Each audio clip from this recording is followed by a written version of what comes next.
NTR birthday treat గా release అయిన Devara first single instant chart buster గా నిలిచిందా? జైలర్ లోని హుకుం బీట్ కంటే బాగుందా?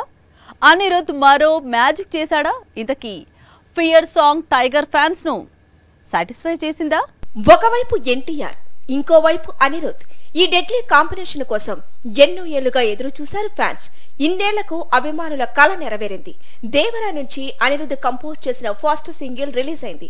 అయితే ఈ సాంగ్ కు యునానిమస్ బ్లాక్ బస్టర్ ట్రాక్ అనే పేరు రాలేదు. రిలీజ్ కు ముందు ప్రముఖ నిర్మాత నాగవంశీ ఫియర్ జైలర్ లోని హుకుం కంటే బాగుంటుందని చెప్పుకురావడం ఎక్స్పెక్టేషన్స్ పీక్స్ కు చేరటంతో ఫియర్ సాంగ్ ను నెక్స్ట్ లెవెల్లో ఊహించుకున్నారు. అయితే ఈ సాంగ్ హుకుం రేంజ్ లో లేకపోయినా అనిరుద్ చేసిన ఇంకో ప్రయోగంగా అభిమానులు చెప్పుకొస్తున్నారు. ఫ్యాన్స్ కు అయితే ఫియర్ సాంగ్ ఫేవర్ తీసుకొచ్చింది. అయితే ఫియర్ సాంగ్ లో ఎన్టీఆర్ కంటే మ్యూజిక్ డైరెక్టర్ అనిరుద్ ఎక్కువ కనిపించడంపై సోషల్ మీడియాలో పెద్ద ఎత్తున డిస్కషన్ స్టార్ట్ అయింది.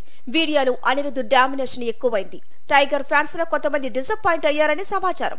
అయితే అనిరుద్ స్టైల్ అంతే అని, అతని స్టైల్లోనే ఫియర్ సాంగ్ దుమ్ము రేపిందని మిగతా ఫ్యాన్స్ రాక్ స్టార్ కు సపోర్ట్ చేస్తున్నారు.